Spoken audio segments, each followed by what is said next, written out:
Welcome to the Driver's Line. I'm Greg. And I'm Jordan. And today, we've got a conversation for you. Today's conversation harkens back to one of our very first episodes when we talked about our dream garages. Yes, but with that one, we gave ourselves $1 million to have a really cool garage. This one, we're dialing that back quite a bit. Yeah. $100,000. Yeah. So a little bit more realistic, Yes. I guess. Although $100,000 is still a fair amount of money. Still we understand. a lot of money. But when you're talking about 3 cars. Yeah, I mean, some just like regular old Cadillac Escalades cost $100,000 today. So we're going to get 3 cars for the price of one Escalade. That's right. So there was no limitations in terms of used or new, obviously. But we did have 3 categories that we had to pick from. We had to have a daily driver. Of course. We also had to have a sports car. Obviously. And a classic car. Because we like to tinker. That's right. And so the classic rules are still the same, 25 years old or older. Mm-hmm. All right. So I guess we should start with the classics. Okay, right? sure. Way back when. Way back when. Let's dial it back all the way. And I'm going to go back to my roots. All right. So initially, I was looking for a K5 Blazer, but that's basically impossible now based on my budget. It's amazing how expensive they've I know gotten. the Blazers have just gone bonkers in the classic market space. So I looked a little bit older. Obviously, no Blazers, before the 80s or 70s, I'd say, but way back in the 60s, we had a variant of the full-size pickup platform. So I went with a 1966 Chevy K10 pickup. All right, we got the 4.6-liter V8, got a classic Chevy small block. It's putting out in the mid-hundreds in horsepowers, but Mid-hundreds, probably closer to 100 now, but back when it was new, maybe mid-hundreds. For the price, there's a lot that we can tinker with it, because Greg said it's all about tinkering. That's right. They have classic style, super durable, and it's going to be a great tow vehicle with my little extra budget for my sports car. Totally, and you're going to be getting 5 miles to the gallon on the way to the auto parts store to get parts for But I'm going to be showing up in style. That's what the classics are all about, okay? I mean, obviously, there's definitely some classics that are performance-oriented, but for me, it's all about style and cruising, and I think a classic Chevy pickup has so much variety that you can do with it. I think it'll look awesome. I mean, that's a fun choice, and I understand it that the square bodies have really come of age, and this one being a little bit older, kind of brings that forward as well. So it'd be a fun classic to have, and double use as a tow vehicle is always good. Heck yeah. Yeah. So the one I chose can tow basically nothing. Okay. Maybe a jet ski if you're lucky and going downhill. So I also went back to my roots. Okay, I like it. And I chose the Mazda Miata. Oh boy. Classic Mazda Miata. Classic Mazda Miata. In classic red, mind you. Take a look at this thing. It is gorgeous. Right? Yes. Oh, bam. Very nice. $13,000. This one is basically track ready. It's got the hard top. Beautiful aftermarket set of wheels. It's the NA8, so it's got the 1.8 liter. Nice. Obviously a manual, so you got that 5-speed manual. It is just one of the most telepathic cars ever made. Lightweight, nimble, great handling. Yeah. It's a Miata. I think the Miata brings a whole new definition to the term classic. I mean, it invented its category basically in the 90s. It did. Brought back the classic British Roadster, but made it actually approachable. Approachable and reliable. Right? Yes, Exactly.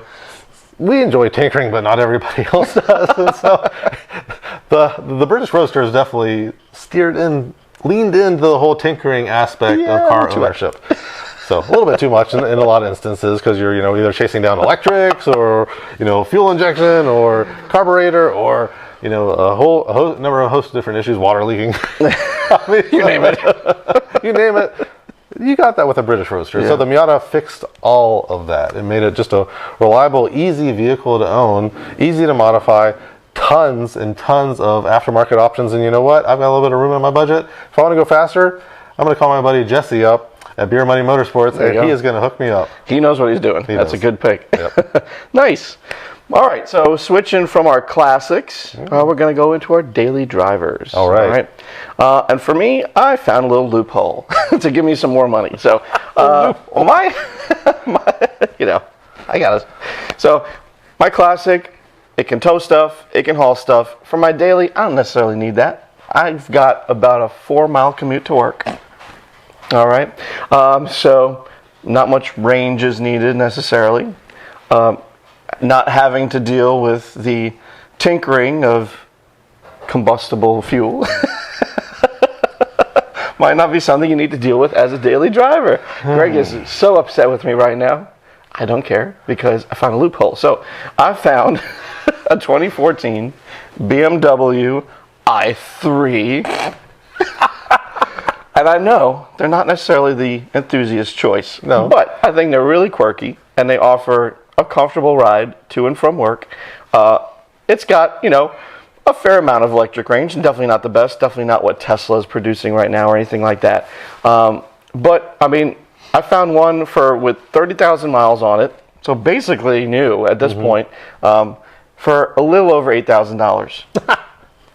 But there's a federal rebate on used vehicles, knocking the price down to just over $4,000. So we've got a BMW that can take me to and from work in comfort for a little over $4,000. I mean, it's got plenty of life in it. I still think you might need a reason fine print on that because it may not qualify being that old, but nonetheless, we'll say it qualifies and it's fine. I looked into it. Sure We're okay. We're okay. Yes. Lots of exclusions in that refund. But nevertheless, I mean, it is rear-wheel drive. I'll give you that. That's right. That's right. It's got a fun little interior in there.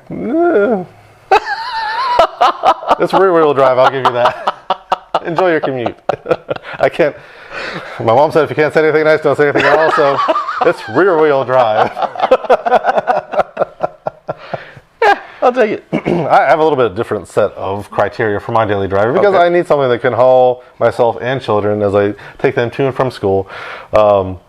And it's actually a vehicle that I chose was one that I looked at and nearly bought when I bought my Cadillac. Okay. Just because I liked it that much and thought it was a great platform. And, kind of starting with where we were with our dream garage with $1 million, I started with the same brand. Oh, okay. Obviously can't afford the RS6 Avant. Definitely not. Not even close. Can't even buy one for full budget. Maybe have one.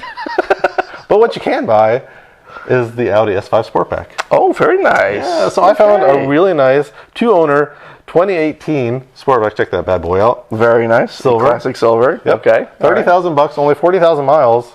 Plenty of life left in it. You get the turbocharged 3-liter V6. Really great engine, lots of power. You get all-wheel drive, so you can drive it in any season. Handling is so-so. It's not going to be anywhere near as good as my Cadillac, but you know what?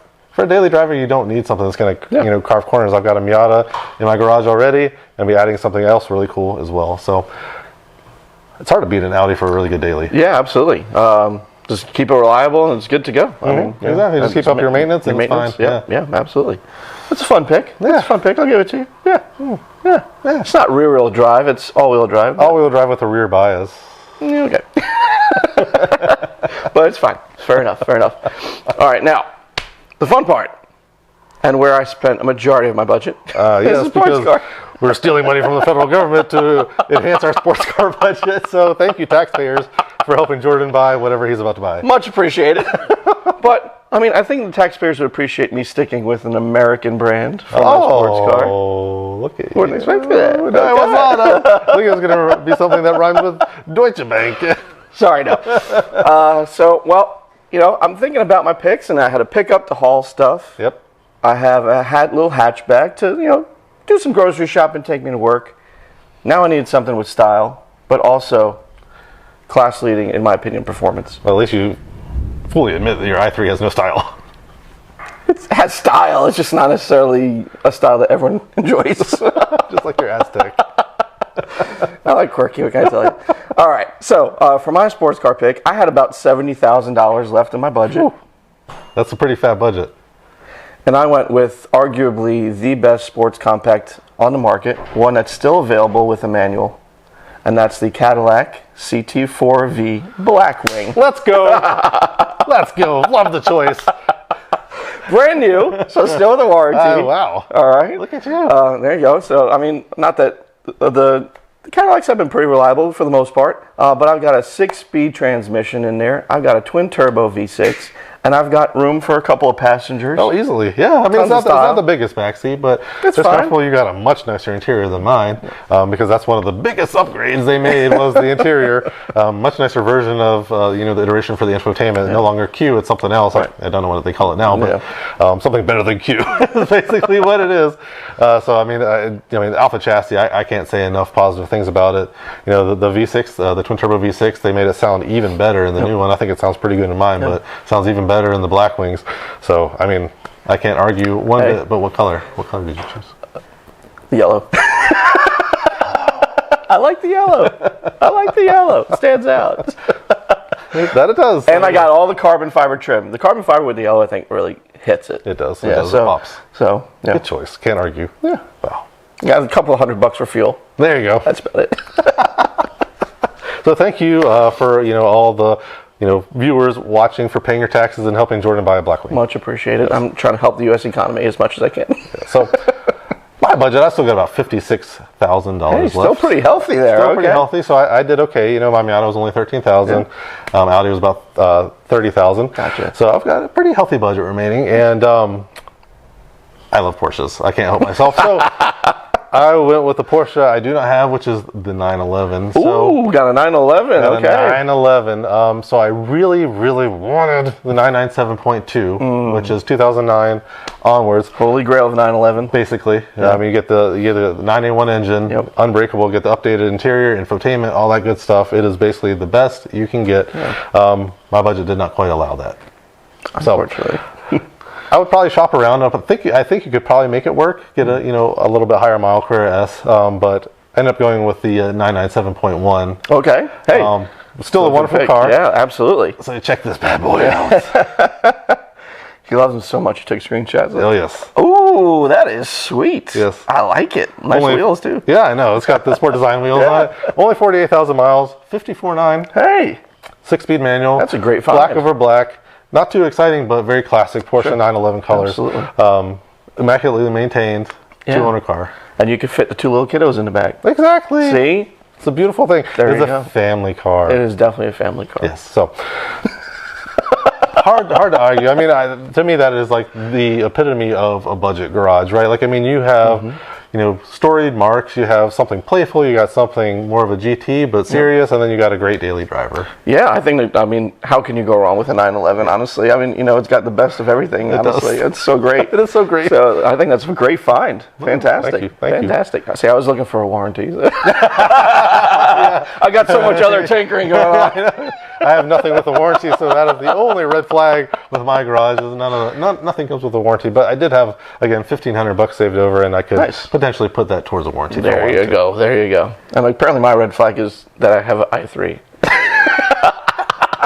I have something that drinks all the gas and something that uses none of it. There you go. So it averages out. All right, with that, we hope you enjoyed our budget garages. We'd love to hear what yours might be. Yeah, let us what you know. Whose garage did you prefer in the comments? Yeah. Be interested to see what you guys think. And we'll see you next time. Thanks for watching. Thanks for joining us on The Driver's Line. If you enjoyed this content, please like and subscribe to make sure you don't miss a thing.